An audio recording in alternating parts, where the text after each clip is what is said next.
Welcome back to the Dr. Supercoach podcast. You're on once again with CHEEZO. Has officially moved house. The studio's not set up, so I'm chilling in the kitchen right now.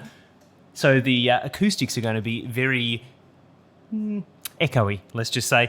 As you can already hear him giggling in the background, he's spoilt the surprise. It is Pistol for our first podcast together in 2024. Champion, how are you going? You must be absolutely thrilled having dropped a 25-60 on my head in a head-to-head this week. 25-65. Don't shortchange the score there, CHEEZO. Yeah. I was giggling for people that can't see, which is everybody. Well, I mean, you can see, but you can't see what I'm seeing. Everybody's blind. CHEEZO was running to make that sound of him running up to the podcast, slipped on a towel and just face planted into his kitchen bench and then just continued as if nothing happened. It was hilarious. And I wish this was a video podcast for the last... no, here we are. But yes, to answer your question, I had one of the best weeks I've had in many years playing this game, a round rank of 210. My rank has gone up to just outside the top 3K. So in the last 4 weeks, I've gone from 29.5K to 3.3K. Pretty much kept pace with the top 10 or top 20, which is insane because I didn't think my team was that good. But combination of, I can't jinx it every week, but I've won rookie roulette nearly every week for the entire season, which is absurd. It's saving the fact that my team hasn't been great. And yeah, I guess some wise trade-ins with getting McKercher over Oliver, which has worked out pretty well on that downgrade side, which, allowed me to get Butters. And the trades are going well, CHEEZO. I don't really know what's happening, but I'm going to keep riding this hot streak. Mate, well, the trades are going. Let's put it that way. They're definitely going. We're running out very, very quickly. A 24-20 for me this week saw a small rise to 22-41. Nearly got you. 126 points out of the top 1K. And every week I seem to think that I'm having a good week and just don't move anywhere. I think everyone in the top 10K must have very similar teams, because these are my round positions since round 3. So once everything kind of evened out. 8,000, 7,000, 14,000, 8,000, 14,000, 11,000, 11,000. It's just middle of the rung, top 10K kind of round positions that I'm slowly the ghost ships are just weeding out of the top 1K. I need some actual decent upgrades, Pistol, because I went through the 4 genuine upgrades that I've done this year were Took, and he put up an 88 the first week I had him. Tom Green gave me a 5. Oliver gave me 87. And I want to say, who was the other one? McRae gave me 75 or something like that. The 4 genuine one up, one down scenarios that I've done this year, I haven't had a single ton from my traded in quote unquote premiums. Yeah, that's very... in their first game. That is very unlucky. It's hard to predict those things. We played each other this week and we had 10 uniques. I feel like that's a lot. Really? Yeah, our teams are Were very they different. Premiums or they're rookies? No, I mean, look, I can't say I can't pretend a lot of my players I have are premiums, but they're priced as such, and they did score well this week. But my standard classification, probably they wouldn't fall under that category anymore. How do I navigate this website anymore? That's all I know. It's all fancy and new, and that's exciting. Oh, yeah, see. So I had unique Oliver, Butters, Ryan, Steele, Bontempelli, English, and Miller, and lost by 150 points. Yeah, I mean, I had Bont, captain, but... Oh, okay, yeah, I see that now. Yeah, but I mean, yeah, I have some random players like Dale and Rankin. Oh, you've got Sarong, Nick Martin, Lloyd Meek. Yeah, Lloyd Meek. Okay. Yeah, okay. Lord Meek is Lord Meek on an absolute tear at the moment, so that's gone well. That 1 week where I got Meek and Rankin in the same week, 4 weeks ago or whatever, has just catapulted my season. Get Meek, Dale, and Rankin in consecutive weeks has saved my entire season. And you wouldn't think saying those names out loud that's what would be the catalyst for the comeback. Yeah, no, he's been huge. I know a few people that went Meek to Sweet 2 weeks ago, and so they've missed out on his scores, and also Sweet then was out with an illness as well, which is a major oof. Yep. Only for Meek to drop like a 125 or something this week as well. So that's very disappointing for those. Pistol, it's been lovely to have a chat. We do have some housekeeping to go through. We had one new patron sign up to Patreon, and that is Kit Brady Brown, who had a very wonderful entrance into Slack today and really didn't know what he'd walked into. No, welcome, Kit. Many capitalised conversations going on, but he has very quickly and swiftly become part of the team and part of the family. So thank you for signing up, Kit. You got some Cancer Council donos there, Pistol, as well. We surely got to be close to 30K now. We are very close. We are about 8, just under 900 short. So very close to the 30K mark, which is very exciting. So big thank you to Damiano, who's donated for dumb things, trying to argue semantics in the rivalry league and failing. That was a hilarious and huge donation. So we really appreciate it, Damiano. We won't be holding your I don't even know what to call it against you, but thank you very much for your donation. Indiscretion. Yeah, we'll call it that. And on the flip side, though, Braden Tartars has donated for my unfortunate loss to Damiano in Rivalry League. So Damiano has done a massive solid to the Cancer Council with his own donation and getting his opponent having to donate as well. So big thank you to Braden. Jason Crocker. And Braden's team being a giant solid something is also helping the donors as well. Jason Crocker has said, first season listening to the podcast, I'm really enjoying the in-depth trade conversations and general SuperCoach help and tips. Thank you so much for your generous donation, Jason. Welcome. Yes, we hope you enjoy. This is our 9th year, and it's nice to know that we're still meeting new people. I know. It's great, especially when they donate to the Cancer Council. That's awesome. Yeah, exactly. And last but not least, to Smitty, he says, Saturday morning, testing a contingency plan in case of the Tom Green late out. I think we all did that. Except Smitty forgot to fix the trades before the Hawks game and ended up trading Graham instead of Massimo and had him on field. And then he VC'd Bont with no way to loophole. And let's hope I don't drop too much from rank 400. Unfortunately for Smitty, I think he did. But yeah, not a great combo. But there were a couple people I saw in our Slack who had some misfortunes testing out things on the Saturday. I'm not exactly sure how so many people got caught up in it. I think that the Tom Green potential laid out freaked out some people this week. Was he actually a laid out, or was that just us spiraling in our panic state? No, it's just panic. What are we going to do? There's nothing. Yeah, I got no official news all week that he was going to be a laid out. It was just because he got injured last week. Yeah, it's just panic, blind panic. Yeah, blind panic. Yeah, it gets the better of us. It does. That is unfortunate. But yeah, that's it. And of course, we've still got our weekly articles from Code Sports that are going on. And look, Kane's been nailing a lot of the trading suggestions as well. So kudos to Kane, and that's been a lot of fun this year too. It's been one of my favourite things, having the rivalry thing that you can set up in your leagues. It's because I can actually track Kane, who should have his face on the website by this stage. And I'm 3 from 3 against him since I set up the rivalry. Well, really. The Gem Jet theory is falling apart. Wait until he beats you before you pump him up. Come on. Pistol. Yes. We've got some trade out options that we do need to discuss, because a lot of the trades that we're doing this week are going to be quite similar, but a lot of us are going to be tossing and turning between which of these high break-even players that we might be considering. The first one that kind of jumps out at me is someone that I traded last week. That's Matty Roberts. He's sort of lost his defensive kind of quarterbacking role, and I've seen him a little bit more up the field, up towards the wing a little more, which is not great for his ball accumulation and therefore his scoring output.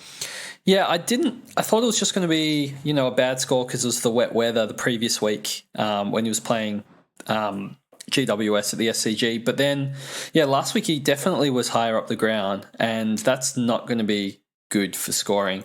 I know Blakey took a lot more kickouts than usual, and playing Carlton, he might go okay this week, but his break-even is just so high that if you don't trade him with a 124 break-even and he does flop, we're talking another 50 score, you're losing a lot of money. It becomes catastrophic very quickly. So you just got to weigh up the risk of, I actually think he might score all right, but if you're wrong, it's a big flop, so you really got to weigh up that risk reward. But I think I would be culling him this round.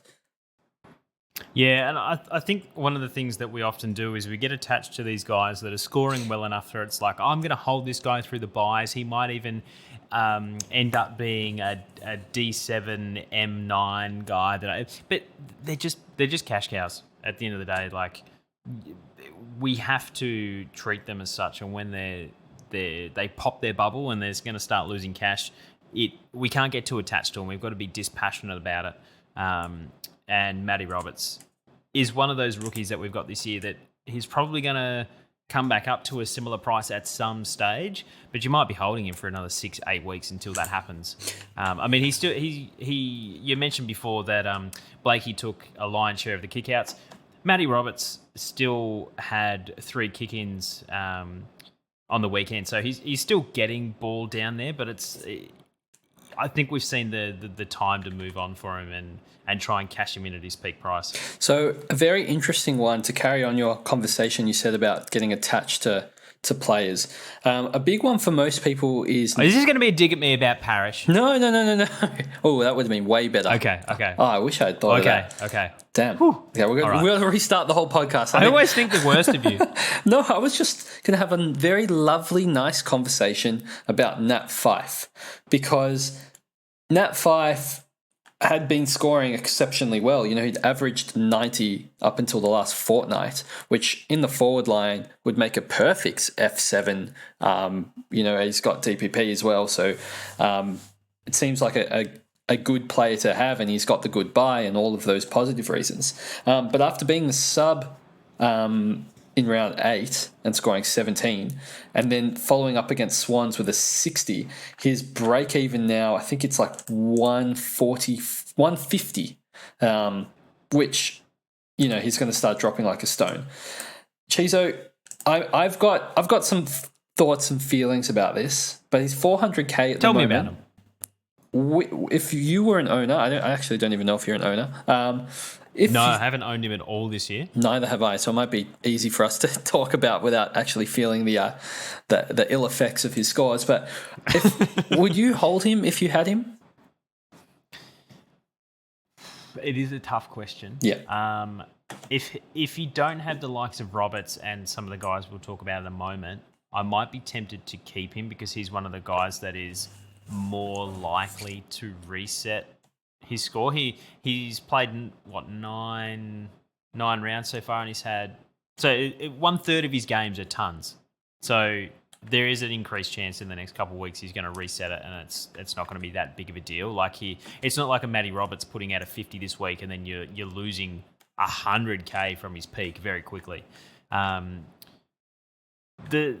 think if he isn't going to be managed, he's perfectly fine being kept all year. But the thing is, he's already been managed twice in the first third of the season. It's going to keep happening. And so that 90 plus averaging Fyfe that would make him a perfect F6 or push him to the bench in a perfect world scenario, he's just going to be that 80 average because he's just going to have these impacted games where he's going to be subbed.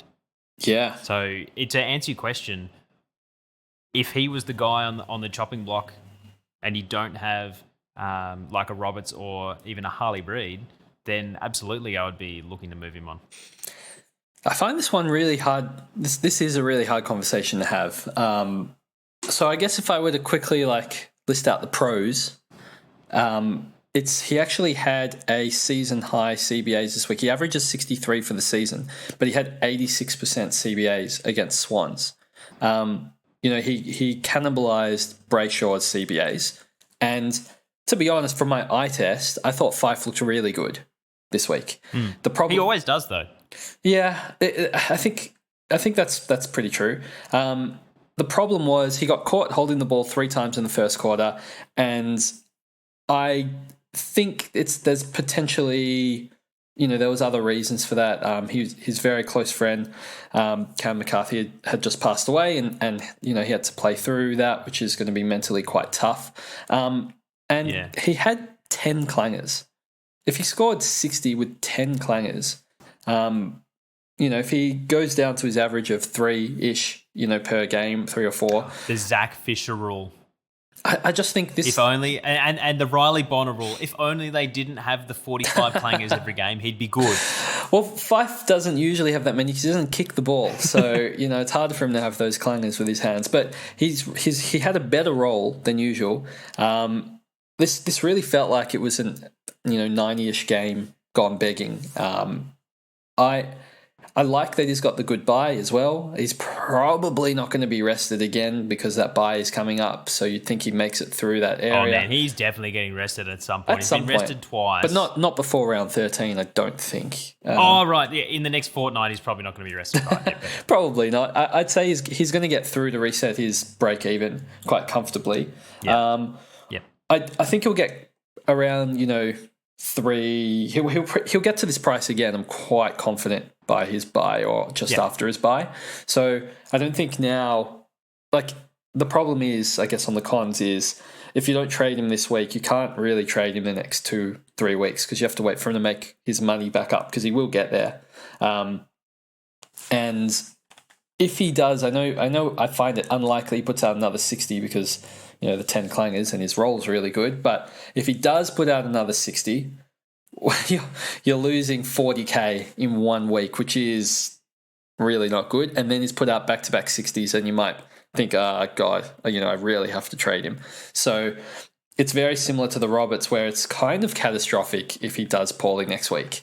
I just think if you were to judge it purely on roll and opponent, St Kilda at Marvel, I feel like he's in for a pretty good week, but it's really, you've got to judge it, and it's also what you can do with that money because you're upgrading to somebody. Yeah, I think you've summed it up pretty well in that he's of the guys that we're thinking about trading out at his price, he's the one that's most likely going to reset it. And whether we're thinking about trading him really comes down to whether you have the other guys that we might trade. So we've talked about Matty Roberts. The other one that's on everyone's lips is Harley Reid. And to be honest, Nat 5 hasn't been the same since he got the don't argue from Harley Reid in the middle of the field. There's the passing of the torch of the big bull inside midfielders, if we've ever seen one.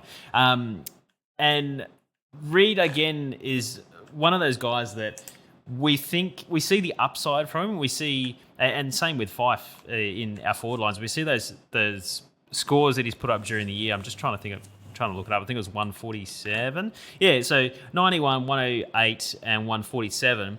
And we think, God, this guy, those 3 scores, he's going to be a season-long keeper, or we can have him at F6. Like, it wasn't that long ago that we were considering the prospect whether he was going to be a keeper, and should we trade Tom Powell back out of our sides and keep Harley Reid instead. But the thing is, if you look at his scores in totality, 78, 63, 54, 59, 59, like, apart from that 3-week block where he scored really, really well, he's just not going to be reliable as a first-year rookie. And so this is, I think, going to be his peak price in terms of the rounds that we can be trading him out. He's not going to be a season-long keeper.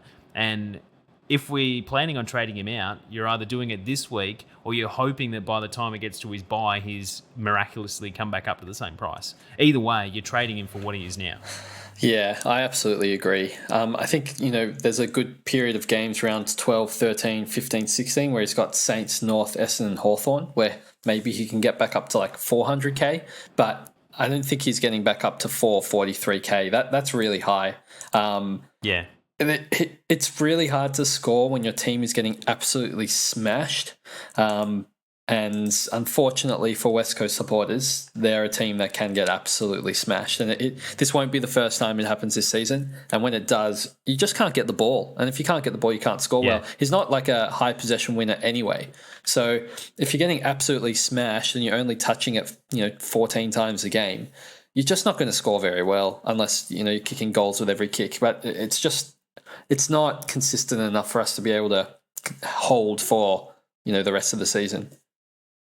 Yeah, and he has his bye in round 14, so that's, in typical upgrade seasons from many years, you're trading out a lot of rookies once they get to their bye, right? Like they've sort of peaked in price. It's really unlikely you're going to be holding them. What the hell? They played Melbourne twice in 6 weeks. Yeah. 7 weeks. You're not going to hold him past his bye only to then play Essendon and Hawthorn and then trade him out ahead of round 17. Like, if you're planning on holding him that long, I think you're looking a little bit too far into the future. Yeah, that's right. So that sort of leads back into our Fife conversation. In that sort of scenario, I'm definitely thinking that Fife has a better chance to reset his break even than Harley Reid does. And for that reason, I'd probably be picking Reid as my trade-out option over Fife if presented with that A versus B scenario. Yeah, absolutely. And look, there's other rookies that people are trading out, like Blake Howes has probably peaked to this price at $293K. Yep. Some people are trading Will Graham. CHEEZO, do you think there's a chance he comes back in? Because he's got a break-even of 12, and I'd like to keep him if he's going to make another 30K.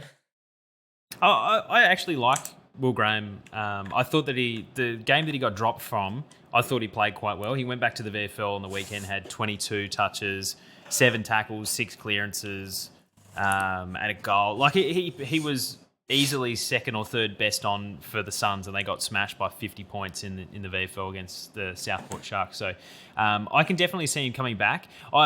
This is very much like, it's not rose-tinted glasses, Pistol, but like the only seeing the dream outcome and not ignoring everything else. I have this feeling that Dimmer, who's usually reliable with rookies, if we're perfectly honest, he usually, even back to Richmond days when they were premiership, you'd get this random rookie that would just come in and play 17 games that year. Yeah. So I feel like Will Graham is going to come back in.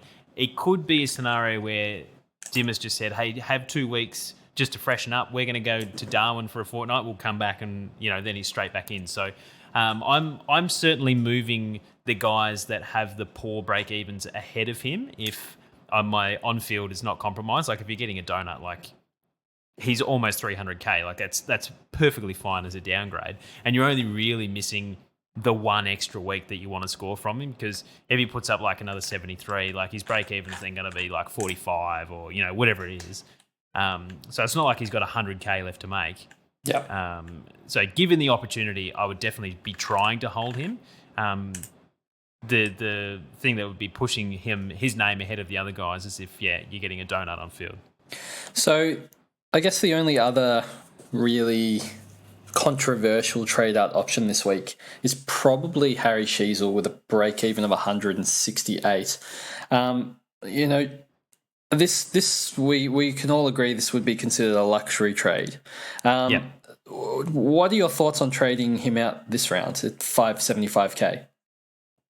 I agree that I dislike his new role and love the fact that, people that have held Zach Fisher, people like yourself that have brought McKercher back in, they're just rubbing their hands together because they're getting the 40 touches per game that CHEEZO was getting is now being shared between them. So they just get to sit back and just seagull like 2020 Jake Lloyd or whenever he was decent. CHEEZO is going to be one of those players where I think he's not going to stay in the midfield for the rest of the year. I think Clarkson will, on any given week, if he needs a little bit of a breather, having been smashed in the midfield for 2 months at a time, will get sent back. So I don't see him as being one of those guys that suddenly averages 85 for the remainder of the year. I still think he has potential to score well in that role, plus you throw in a couple defensive games. But it's very, very clear that his 120 average that he did have no longer exists. And so it boils down to whether you're going to upset your cadence in order to get rid of him now at a top price to pick up someone that you've either missed that's an absolute top echelon because he's so similar in price. And it may be the likes of, say, a Luke Ryan, Nick Dacos, Caleb Sarong. Who else am I thinking of, Pistol? Maybe like a Zach Merritt. One of these sort of unique top-end premiums that a lot of us wish we could get, but right now we don't have the funds to do it. I can see people leaning that way, but over a decade of me doing this podcast, it would be remiss of me to not say what CHEEZO always does, which is to upgrade around these guys. Yeah. And if he becomes D6 averaging 85, I will deal with that once the team's finished. Yeah, it's pretty interesting how they utilised him this week. He played a lot more forward than in any of his games before. He only had 29% CBA, so his CBA has dropped from 45 to 29, and he did play a lot more forward than the previous game. Not that much time down back, and Clarko was quoted basically saying he was happy with McKercher and Fisher's, distribution and oomph out of the back line. Not in those words. But I think I'm definitely considering trading CHEEZO. It's definitely not my usual style of play, but I have been playing completely differently than I would usually play and kind of going by my gut feeling on everything, and it's working quite well lately, and I don't know how far I can push my luck, but I've never traded because I've thought about ownership of players. I just get the best players what I think will do the best, and I don't really worry about ownership, but I do like that CHEEZO's in like 90% or more of like the teams in the top 5K or 10K even. Pretty much everyone has CHEEZO. I mean, he was averaging 125 2 weeks ago, so everyone had him. He's still at top tier premium price. I don't know how I feel about stalling upgrade cadence just to get CHEEZO to someone like a Zach Merritt. Some people are trading him directly to Zorko, and that kind of feels bad. Trading, yeah, because you end up with Zorko. Yeah, you're trading like this 20-year-old superstar for a 35-year-old. It definitely doesn't feel super nice doing that trade, but I do see that online a bit. I wouldn't mind taking advantage of, like, he's definitely going to be playing, well, not definite, nothing's definite, but I would hazard a guess that he has a weird role for at least the next 3-4 weeks. Purely because they have built this up as not a test. This is where he's going to play in the future. And all those reasons we said last week all held true this week. And it just seems to me that, yes, I agree he might get swung back later on in the year. It's just like, how long will that be? And in that meantime, how many points can I make over everyone else who's forced to field him? But even when I say forced to field him, I'm like, forced to field him against Essendon at Marvel. Like, he's probably scoring a ton this week. Like, that's an amazing fixture. And in 2 weeks' time, he plays West Coast. So that's a ton. Even if he plays forward, that's a ton. I don't think he's going to score 85s. Like, realistically, he's going to go 95, 100 anyway. It's just how much more points can you score by trading him out at 575k versus, whoever you're going to end up with your D6 later. Probably a cheaper D6 later who's going to average more CHEEZO or that guy. It's a conversation worth having. I'm leaning towards trading him, but I very well could be going through my team and making my plans and realize I don't have enough trades or cash to be able to afford to sideways, and maybe I just need to keep going my one up, one down, and keep progressing the team. Yeah. I think that the thing that's interesting to me with what Clarko's doing, he seems to have Wardlaw and LDU as his bona fides, like midfielders that don't change their role. Yeah. And then he's got Tom Powell that's fluctuated from 14% to 93%.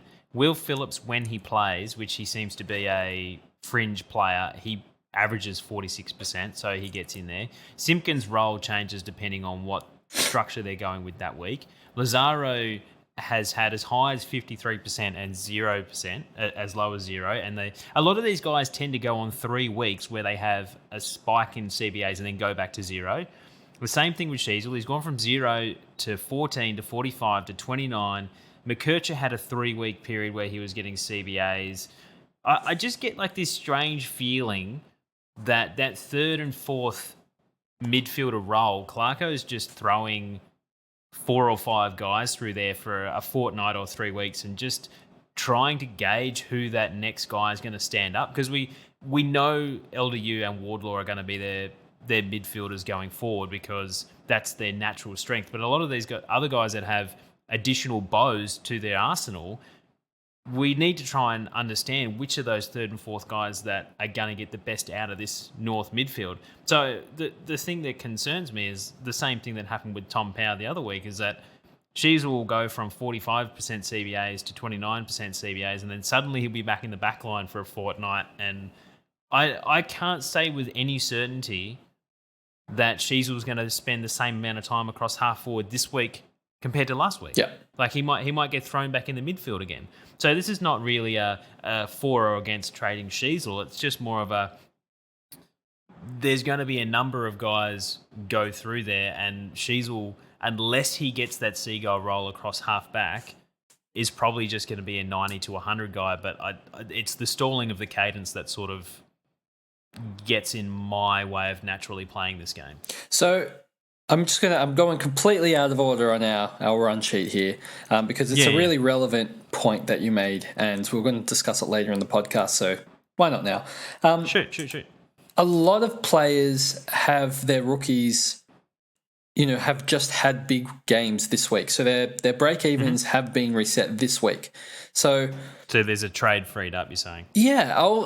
Is it? I mean, I guess what do you do? People are saying, do we just hold off on the upgrade cadence this week to let our rookies make a bit of cash? Maybe this is a week where everyone stalls, or is this a week to attack it because we've got so much cash this year that we should finish our teams regardless? So what's an extra 20K when we can get a week ahead of everybody with the points, by getting the points on field? But what's your, should we take our foot off the gas this week, basically?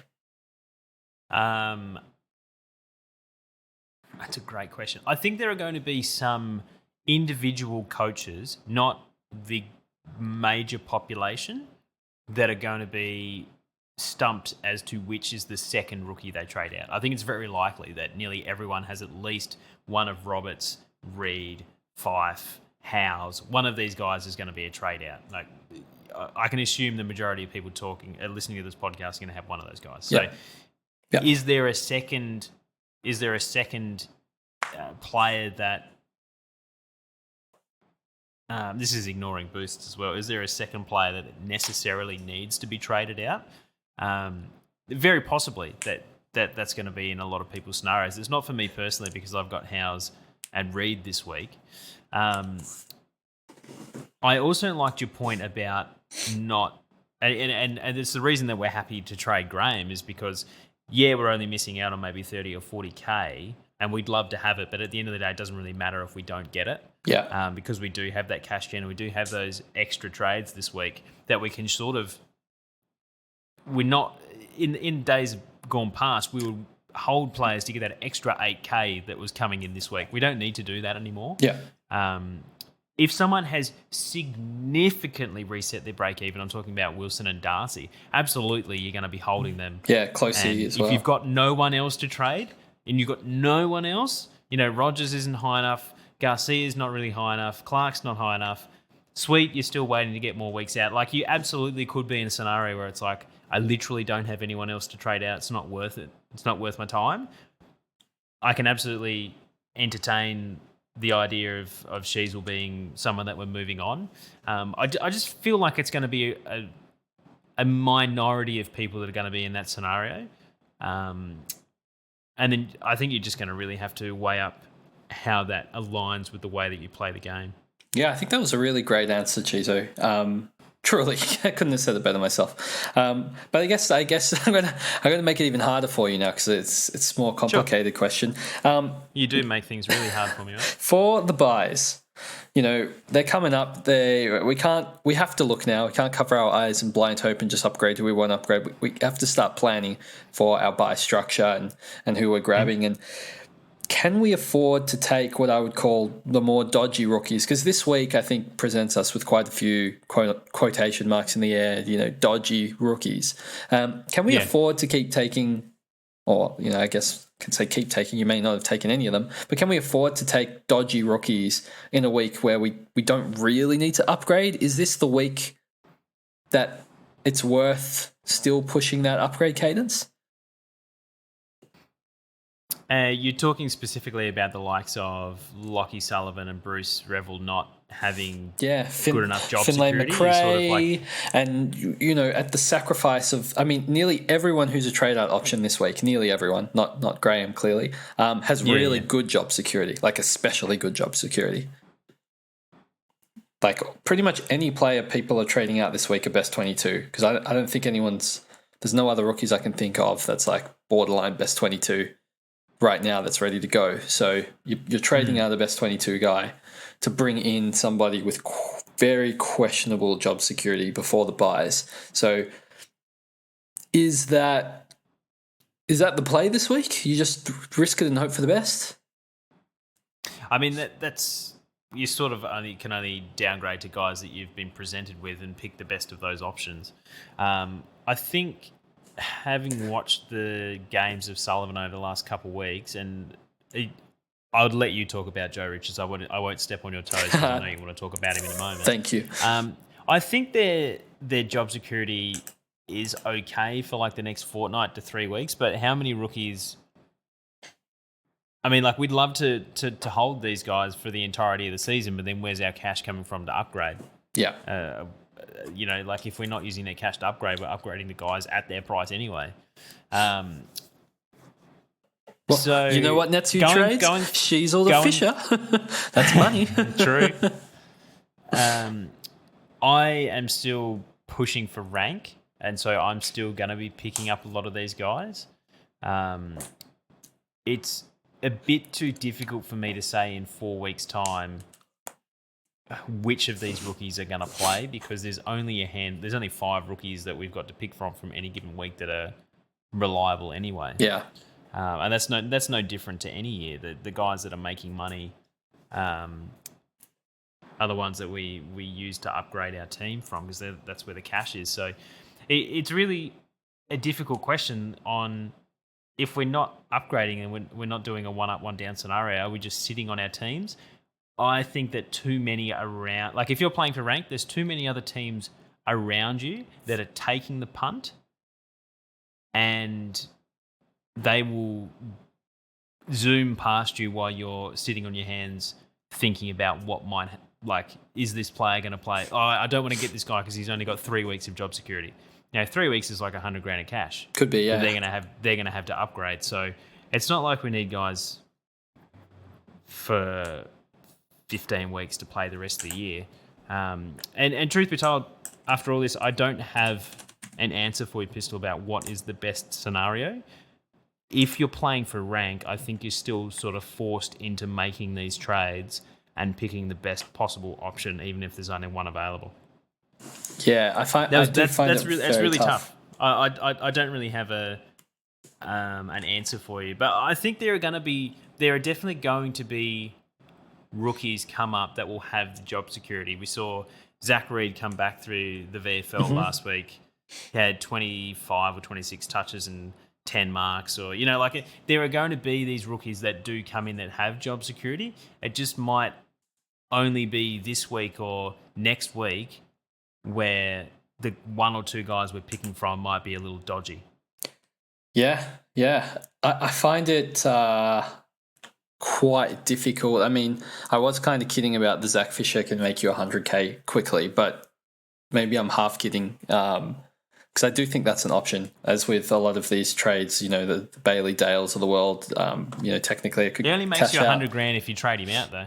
Yeah, well, that's right. It's only if you're using it as a cash cow. It's quite difficult. I've purposely gone out of my way. I don't know if it's right or wrong, just what I've done, to not get Darcy Jones last week, just because I wasn't 100% convinced. And same as Rogers. Like I avoided those positions because I thought maybe they could be sub risks, even though I thought they had the best job security out of all the rookies that round. And it's really similar to Sullivan. I mean, I think Sullivan's likely he's going to. I'd be shocked if he didn't get 2 weeks just because of our injuries. But also he's been good. He's been good, yeah. And I think like when we have best 22. Look, as in Collingwood, when Collingwood's best 22 is available, he's not in the team. But there might be a transition where it's a sub in like the 3rd or 4th week. But as you said, it actually only takes 2 weeks for him to make 100K. And if he gets 3 weeks, he's made 130K. And then that's fine. Like you can just cash him out. He doesn't need to last all the way through the entire buy periods. He just needs to last 2 or 3 weeks. And you've made enough money that trade was worth it. So I am skeptical that this is the downgrade week. It feels like next week, and you mentioned Zach Reid. I feel like Zach Reid's a really good one for job security, and Joe Richards, boy, did he look really good. And with Elliott out for a couple more weeks, I think Richards will play. So I feel good about those guys, and I don't really feel good about anyone this week. I mean, lightly touch on Revel. I mean, he had 53% time on ground and was still cramping. And even though his role is really good, he's had 2 games with super low minutes. And that, I know he scored well, but it just takes you've got super low minutes and the ball doesn't get to the back pocket, which was where he was playing.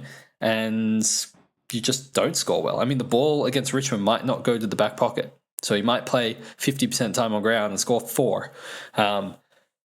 I don't love these choices, CHEEZO. So there's I feel like there's not that many options this week, but there's kind of so many options just because usually you're not choosing between like trading and not trading. You're trading like who should I trade to? And there's lots of options that include actually just not doing anything this round. So kind of a weird week. Yeah. So. You're a little concerned that Sullivan's going to become part of the Jai Clark and Biggie Cup, where it's like we've got a rookie that we bring in and suddenly they don't get higher than 170K. Well, what if I have Sullivan? I mean, that's it. Once I've got a bench of like Sullivan, Clark, and McAuliffe, all mid-onlys, and all of them, struggling to get over the 170K mark, like then it's not great. You have to burn another trade to bring them out. I mean, it could be worse, but I feel like you get 2 weeks, so you should get 100K out of him. I just don't know if that's like necessarily good enough, but it's definitely out of all of the options, and Finlay McRae as well, who I think will face similar job security issues, and he's already got an elevated price. I think Sullivan's probably my preferred option this week, but I'm not like a massive fan of somebody this round.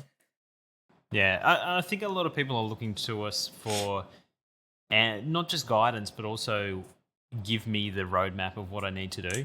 The problem is we're all gonna, while we're doing this upgrade pathway and we're trading out the guys that have topped out in price and are actually generating some sort of cash gen for the upgrade cadence, we are all going to end up with a bench with at least a handful of these guys on there, and that's just a fact of how it is. Like, particularly with the invent of the sub, like we're going to have a whole bunch of these guys that just don't get above 200K, and even if they do, it's like 220 or 230. Like, it's going to be good to have warm bodies and stuff during the buys, but I think there's a lot of teams that are going to be struggling to kind of field 18 on any given week, regardless of your buy strategy, because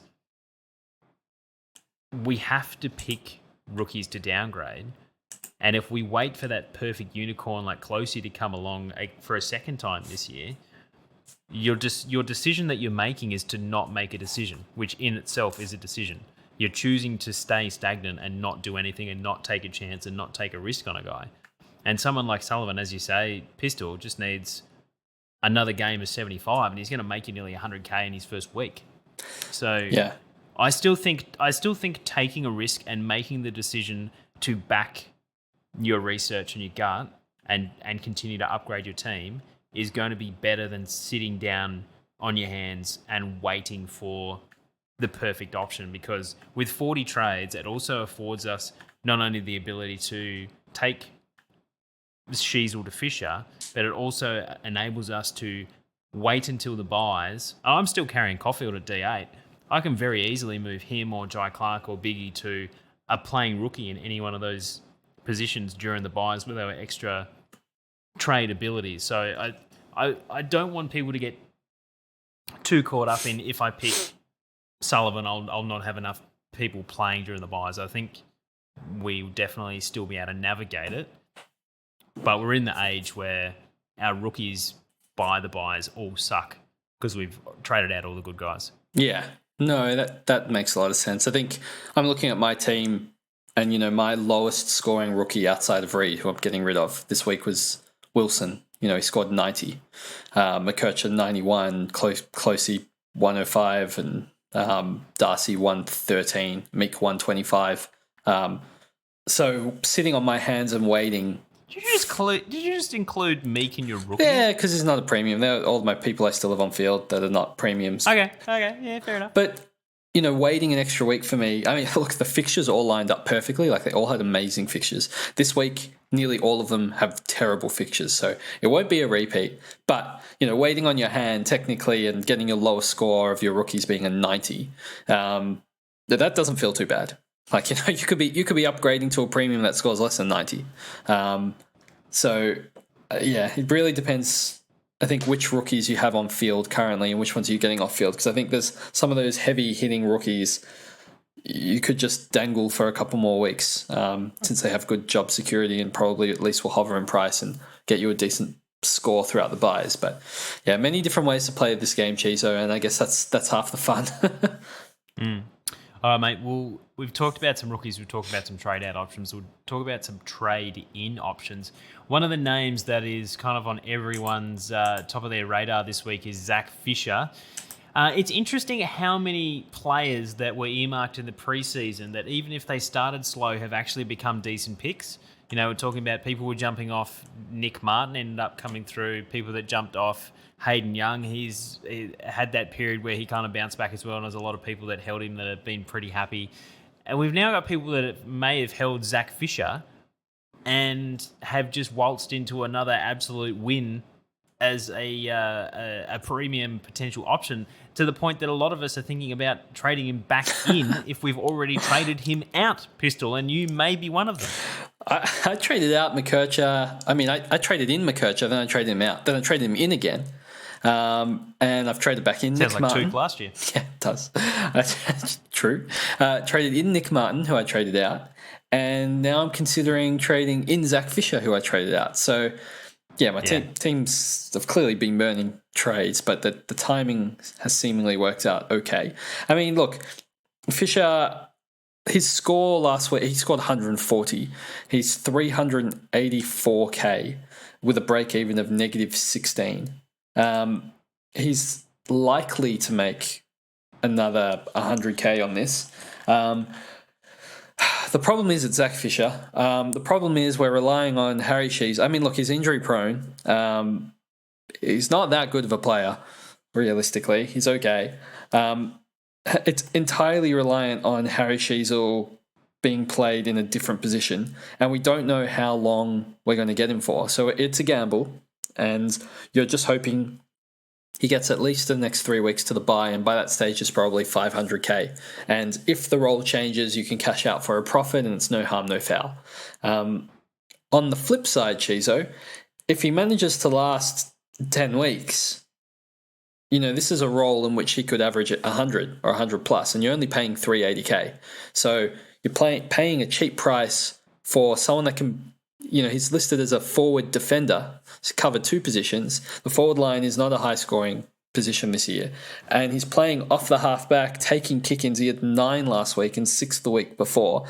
For a team that conceded a lot of kick-ins, I mean, maybe not this week because they're playing a very weak team. The Bombers, not that good. To throw that one in for you, CHEEZO, and for Pig.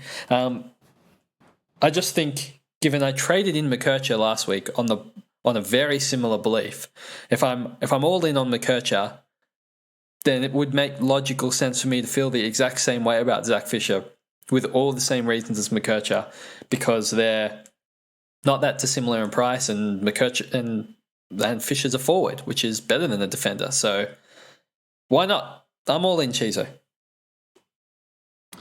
Yep. I can't really sum it up any better. The factor that I've already touched on in terms of North is that there's no guarantee he's going to have this role. None. Long term. Like it's the game that everyone that started Elliot Yeo played at the start of the year. It's like he's gonna be good so long as we get the guy playing. And in this case it's Zach Fisher playing in the right role. Yeah. You know, so what's the over under in terms of weeks for whether he's going to keep it or not is going to be the interesting question. If you told me that he was going to be in this role for the remainder of the year as their main distributor, based on the start of the season, I would be a little bit skeptical about that being the case. And the fact that, like, I've already touched on, Clarko wants to move a lot of these guys around. I mean, like, there's that 3-week period that McCutcheon was suddenly a midfielder, you know. So I'm not sold on the fact that it's going to be that. I personally think he's a cash-generating option that people might use to avoid those rookies this week. So if you're so inclined, Pistol, that you don't want to take on Sullivan, that is when I would start entertaining Fisher. Personally, it's not like I wouldn't personally be looking to, say, downgrade Howes and Reed this week to Sullivan and Fisher. Yeah, I wouldn't personally be looking at something like that. That is understandable because it feels crazy. But again, it does. The whole gut feeling thing that's been working out. How far can I push the luck? Speaking about the form, as an owner, no. Batman. Tell me about your gut feeling on Rankin as an owner. Firstly, Rankin is the most fun player in the AFL to watch. Like, surely has to be. It's been incredible watching him play, and also being kind of a unique owner of him during that time. Also, another one that we were interested in the preseason.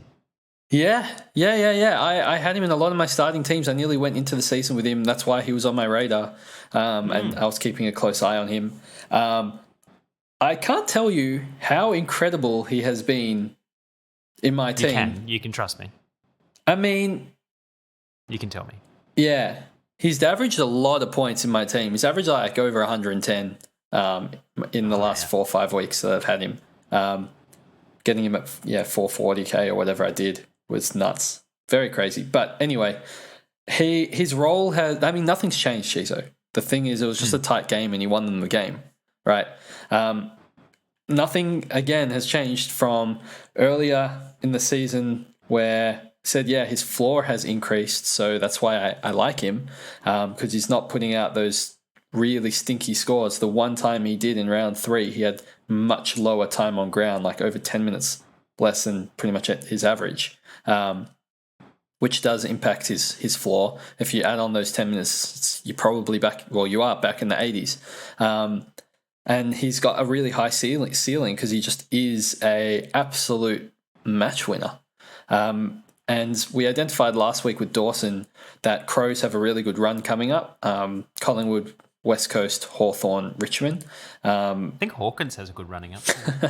So he'll be expensive, or probably expensive, before his bye. And because of that, as much as I think Rankin's a top player to trade in, I don't think he's that good value anymore. He's pretty pricey now. It's 527. I mean, this week, and that's it. Look, he's averaging 100, so I guess he's okay value for what he's averaging, but I feel like he's not a 100 guy. I think he's like a 93 guy, so he's probably exactly what he's worth. I don't think he's particularly good value. Is he better than? He's not the third best forward. He might be the 4th best forward, but I still think Curnow probably out-averages him from this point onwards, and who's cheaper than him. So same as Dylan Moore, he had 3 tons last week in a row, and then scored 76. He scored a triple ton last week. I was like, what? No, as in this just feels like really similar. Last week we said, hey guys, like Dylan Moore has had 3 tons back to back to back. He's at 521k, and even though he's probably going to be a top 6 forward, it doesn't feel like great value because all of these forwards kind of get to sub 500 at some stage of the season, and I'd rather pick up the guys that are a little bit more value. And this week it's Rankin. And if I'm buying a forward this round, I think I'm buying Charlie Curnow for 90k. I mean, he's got Swans without McCartan.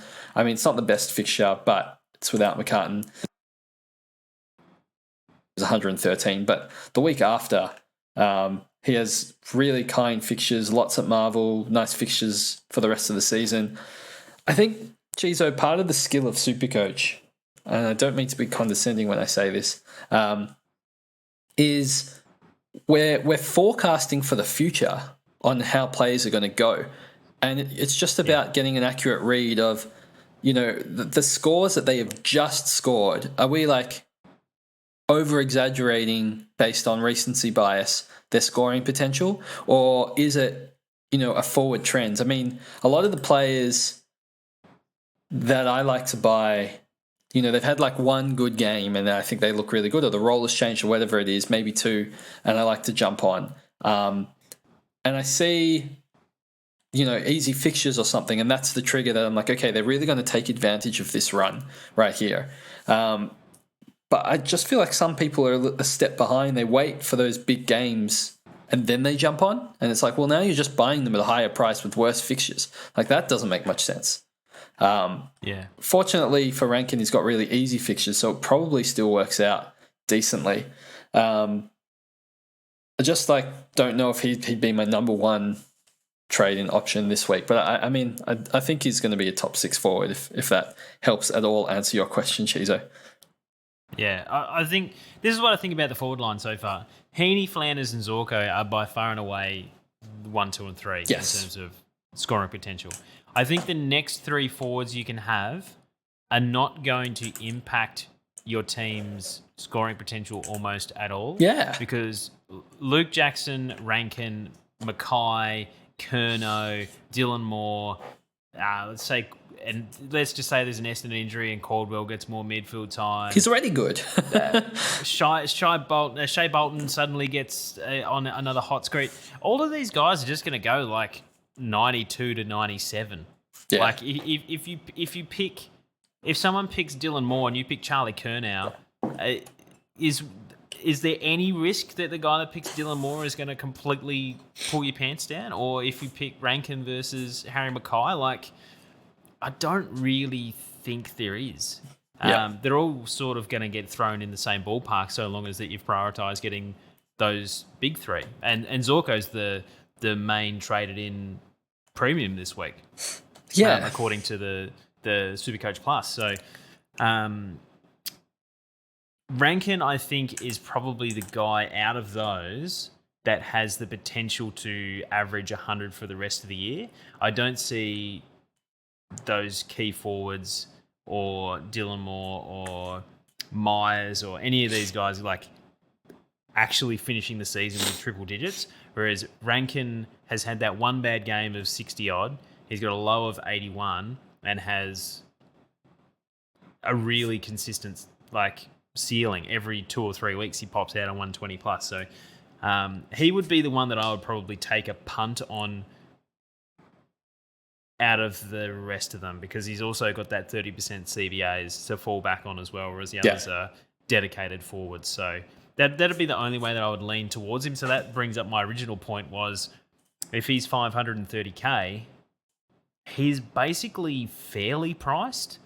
Because if he's a 100 averaging player, use your magic number, beep, boop, beep, boop, that's basically what he's priced at right now. So the thing that's a little bit crazy to me is Rankin's 527 and Zorko's 566. They're not that different in price. Yeah. But, Rankin's averaging 98 and Zorko's averaging 109. Zorko feels like much better value to me than Rankin. And Zorko plays Richmond, Hawthorn, Bulldogs, St Kilda in a row. Yeah. Like that screams, and has a break even of 45. Look, obviously, we all know Zorko has suspension threat, injury threat, all of that stuff. But his role off the halfback doesn't seem in jeopardy at all. Seems very secure now. Not anymore. So 3 weeks ago when he put up that so end of round 6, 130, my point was round 6 is going to be our first upgrade, our first legitimate, we've banked some cash, we're going to pick a player. Do we want Zorko, the perennial untrustworthy premium, to be our first guy? No. But now we've had the extra time to see whether he's going to get the role. We've noticed that Brisbane have had 16 ACLs in that period of time. he is just going to keep that role from now on. And like, I get that he's averaging 109, but you can't always be I think it's called results biased pistol, where you don't still analyze whether you made the correct decision. You don't just look at the numbers and go, oh, we were wrong. That week, he went back to playing across half forward and went and scored 56. And it's subsequent injuries and changes to the structure of the team that have reinvigorated him going back down back. Because as soon as Connor McKenna came back in, he went back forward. So Dane Zorko now is presenting as someone that I am extremely interested in. It just turns out that the trades that I have to make this week, being Howes and Reid, the two that I want to go out, I can't get a forward. If Biggie got picked and was playing and had defense capabilities and stuff like that, I would be able to do it. But I'm just hamstrung into not being able to pick a forward premium this week. Yeah. And I'm honestly weighing up Zorko. I'm not exactly sure. I don't know what I'm doing this week.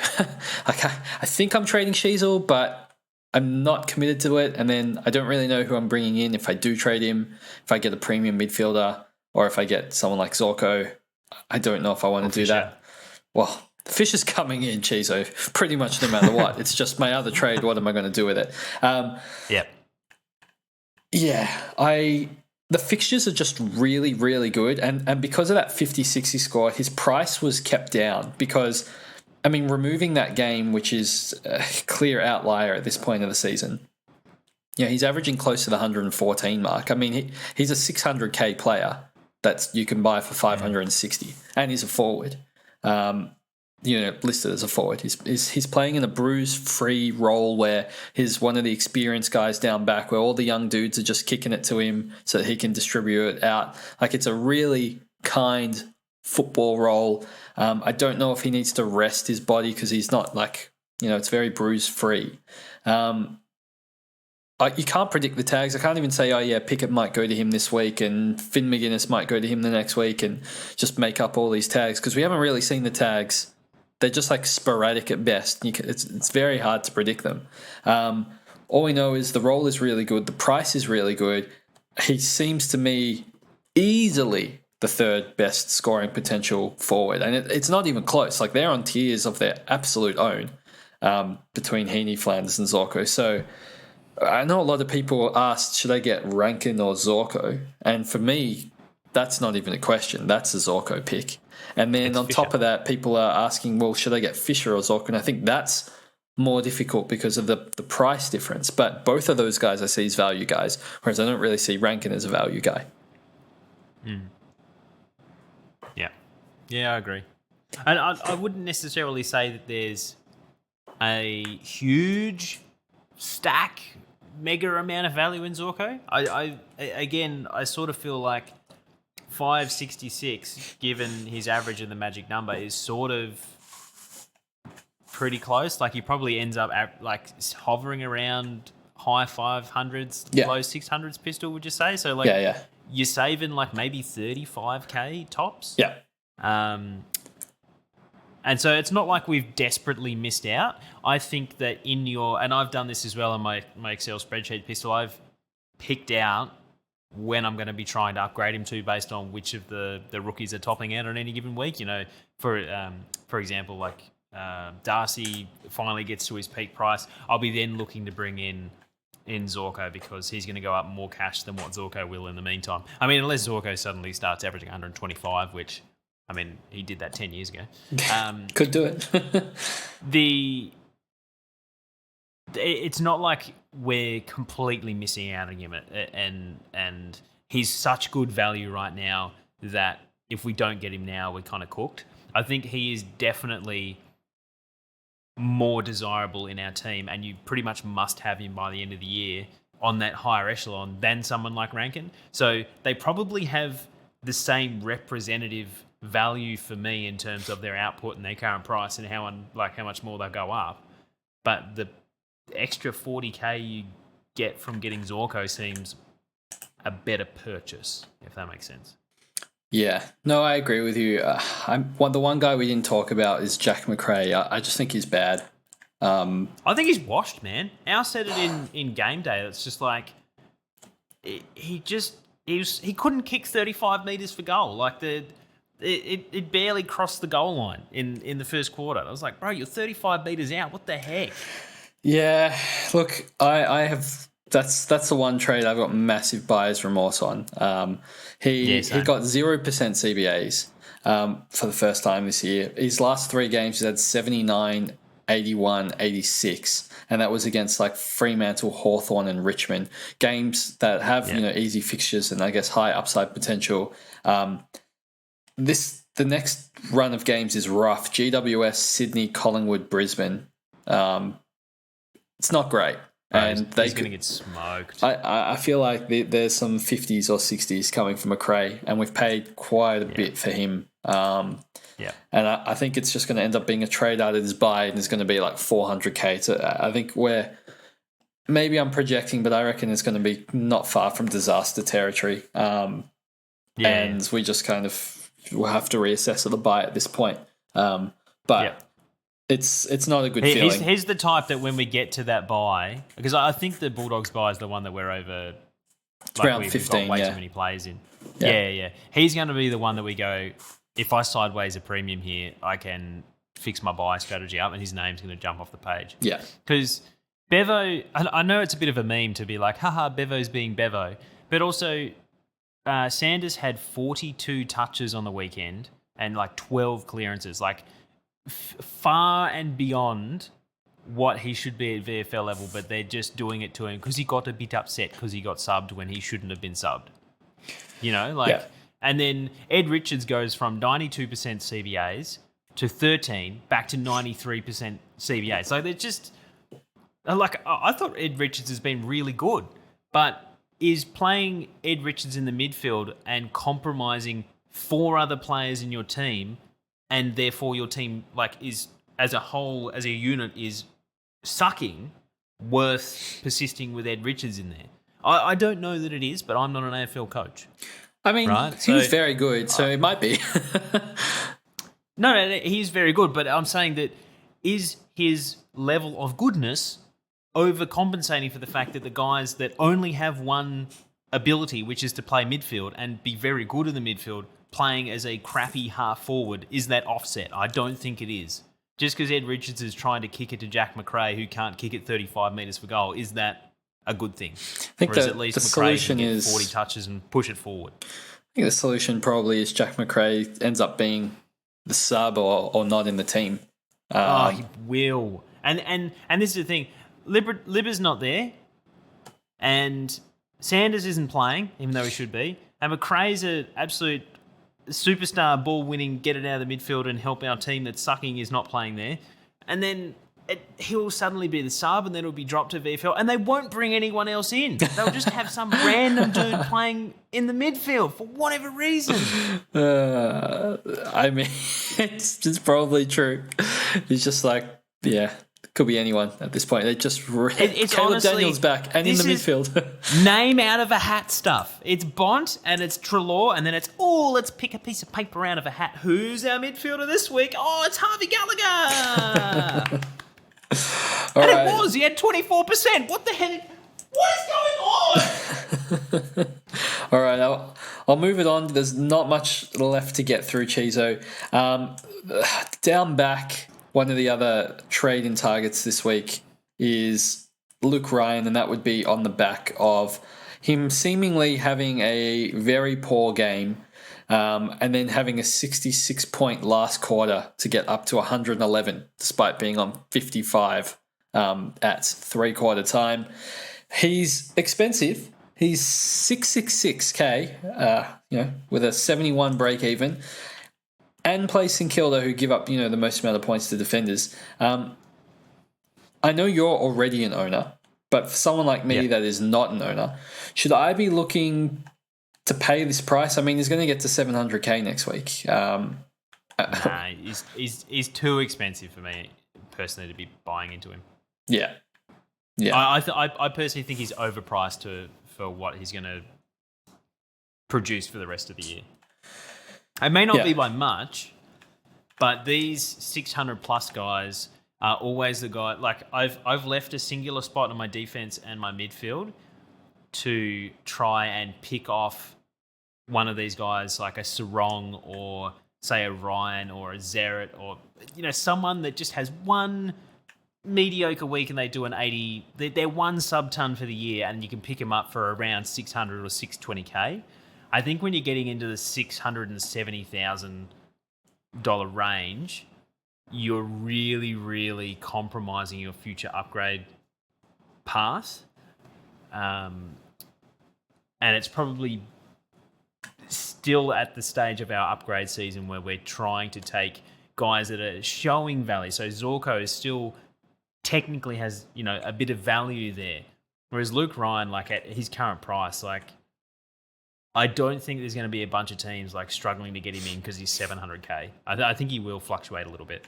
Yeah, I don't think I've ever had any success bringing anyone in at this price, like ever, in the history of me playing. It's just, they get cheaper than this. I know there's not that many weeks before we kind of have to bring him in. You really bring him in the next 5 weeks. But even in the next 5 weeks, knowing his break-even 71 this week, I think he drops down below this point again. So it's annoying, don't get me wrong, and I'll probably need a sideways trade like McRae to him or something during the buys, but I think right now you just have to hide behind the couch. I know it's against St Kilda and it's really crappy, but it's a lot of money to pay for somebody this year, 666. So good luck for those that want to take the plunge. I mean, there's a good captaincy option this week, so Well, he hasn't been. I've captained him once this year, and he gave me an 80. You chose a 1 week. Hilarious. There's a 1 week, and then he gave me an 89. And then a 106 when I tried to VC. And it's like, I'm too scared to go near him. And then he's got 1, 2, 3, 4, 5 captaincy scores out of his 9 that would have been like he's better than 50%, and I'm still too scared to put it on there. If you're going to pay up, would you pay up for one of the big midfielders? The Butters, the Zerets, the Sarongs, Bontempelli. Would you prefer doing that? They're all at the 630-ish K mark. Yeah, I think if there's still some value, you can kind of reach just above the 600K. But at Ryan's price for him, I think it's just a little too much. Yeah. I don't know about you, Pistol, but I don't think he averages 131 for the year. I don't think we've seen even Jake Lloyd in his heyday. Did he get that high? I think he was maybe 120. Yeah, 122 off the top of my head, something like that. Like this is something out of a fantasy novel, having a defender that's doing 130 numbers. Like there's been very, very few players in the history of the game that have gone 130 plus. And I can't think of many defenders. Yeah. So I think that the likelihood is that we'll get him at an achievable price at some point. Yeah. Achievable meaning closer to 600. I'm not saying, he'll come down to 550. I don't think there's any chance of that happening. But I think he is going to get cheaper than what he is right now. And so we can still prioritise value. The interesting one for me is Zeret is 630K. His next 2 fixtures are North Melbourne and Richmond. Both teams he should absolutely beat up on. But then he has Gold Coast Carlton, like the 2 hardest midfields, right before his bye. Yeah. I'm not exactly sure when the best time to buy Zeret is, to be honest. I feel like you want these 2 fixtures, but you really don't want the previous 2. So it's I think it might be this round or just wait till he finishes his bye. And then he has Eagles and Geelong, who were both really easy for Yes. inside midfielders directly after his bye. So over that 6-week period, you're probably winning. Yeah, it's a tough one. I mean, he is averaging 120 for the season, so it's not like he's having a terrible season by any means. And we know post bye Zeret is like a different beast. Yeah.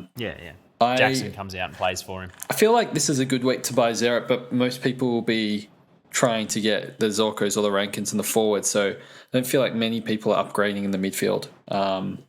CHEEZO, very quickly, there's some people that are looking a bit outside the box. They're looking, Nick Hines is only 259k coming off a 120 and obviously just plays, as we said, North Melbourne and Richmond, really good games for a winger / halfback. And in a similar vein, you've got Jaden Short, that's 380k. That's now got a very low break even, is about to go up a lot in price. And side bottom for Collingwood moved to the half back line. He's only 340k, but is mid only. Will get defender status if this role continues. He looks really good in it, and scored 118, but was against West Coast. Do any of these players tickle your fancy? Hind, no, because with Essendon getting some players back, he's going to be back to being the sub pretty soon, I would imagine.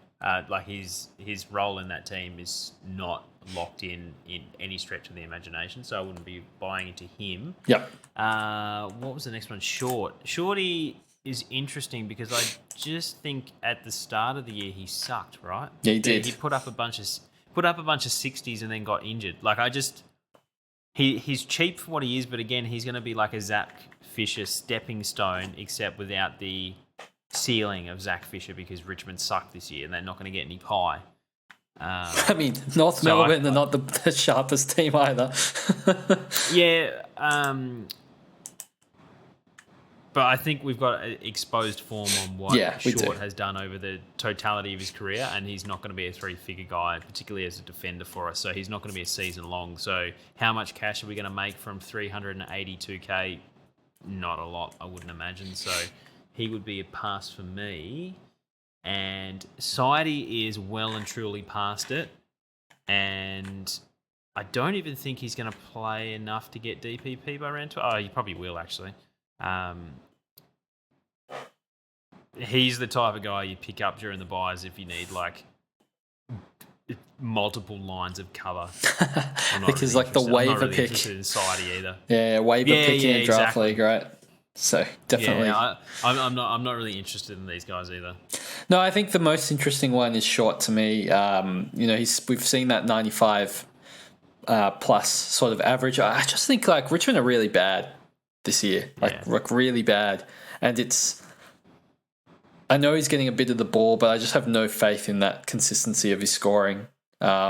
I do think he makes 100k, so I understand the cash play, and I don't mind him as a D7. But to be honest, I just prefer McKercher. Exactly. I feel like you kind of get the same sort of thing, and they're the same sort of price. I mean, it sounds ridiculous. Fisher's got to be almost cheaper than him, right? They're 2k apart. And I much prefer Fisher. I would just get Fisher. He's got DPP. Yeah, I don't really see much reason to get Short over Fisher outside of Short's having 4 years of going 90 plus, I guess. But that's a different Richmond side. I think he's fine. It's just not like an exciting pick. I don't see him having that much upside. It's funny, CHEEZO. I think like because of the success of Bailey Dale at 420k, people are kind of like looking in this price range a lot more, just thinking like they'll pick the next Bailey Dale. But I don't know if that's coming. I don't know. I mean, maybe like ironically from Richmond again, like Bolton, that he might get to like 400 flat, and that might be worth it in the forward line. Maybe Rosie, depending on his scores, gets to like 480, and I feel like that's kind of the equivalent sort of midfield, really cheap midfielder price.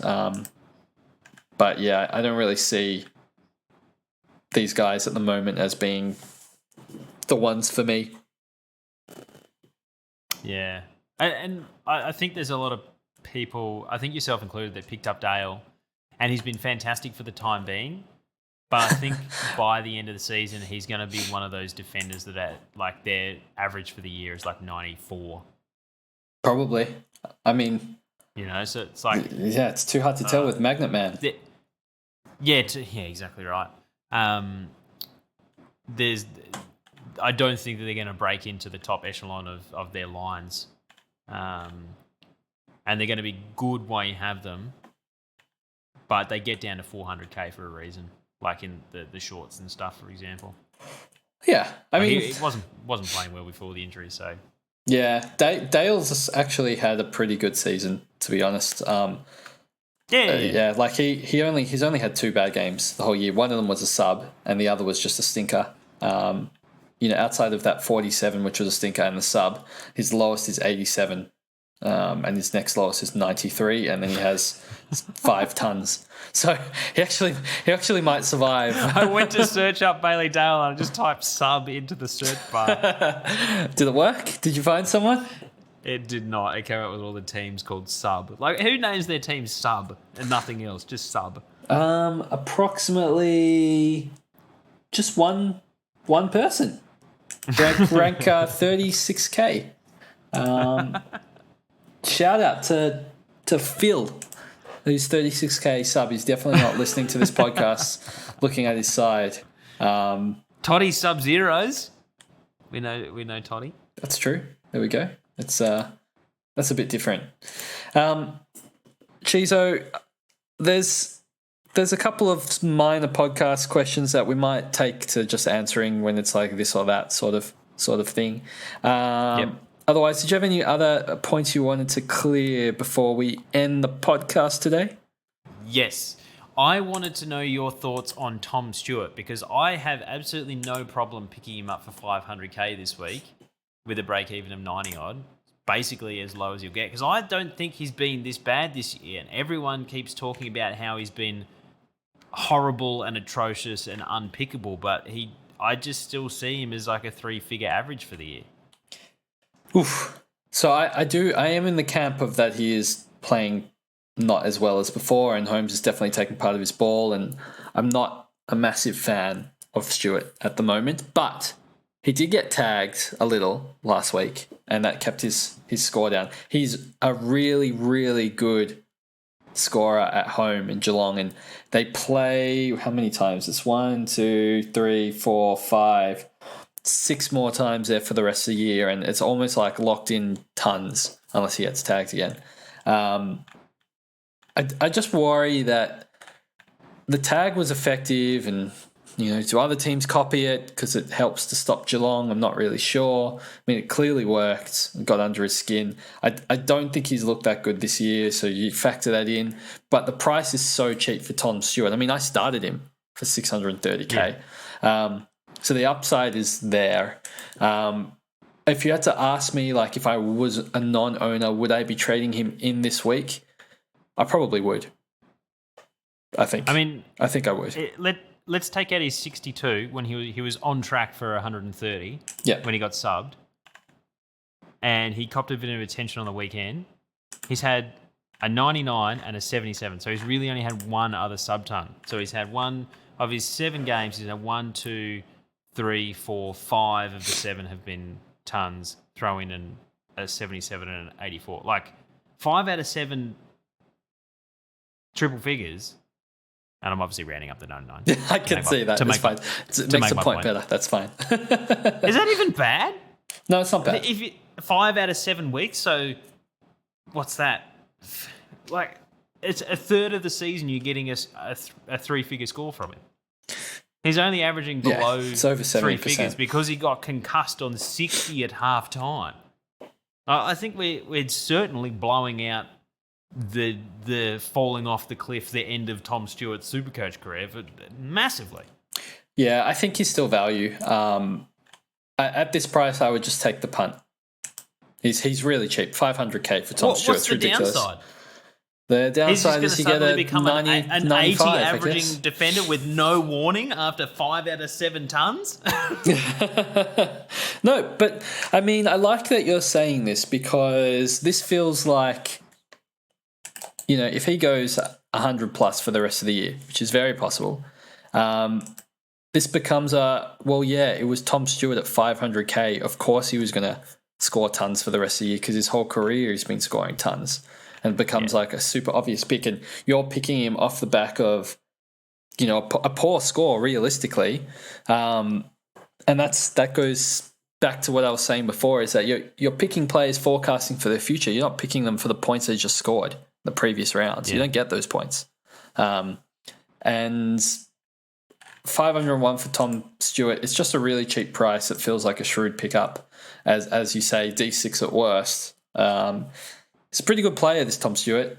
I like the cut of his jib. So, yeah, I think he is the value, like pretty much the value option this week. I know there's people looking at Petrarca who had, 67% forward time, which is a little bit scary. Maybe he goes fine against West Coast, but definitely not ideal for a premium mid. And others are looking at Jack Steele, who's 557k. They're probably all the value picks if you're choosing a value option this round. And I think they'll all probably do okay. Yeah.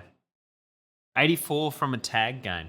That's a pretty decent floor, isn't that what someone said about Nick Dacos after round 1 last year, or the preseason last year? I if have you get no 84 idea. in a tag game, that's pretty decent. That seems really specific.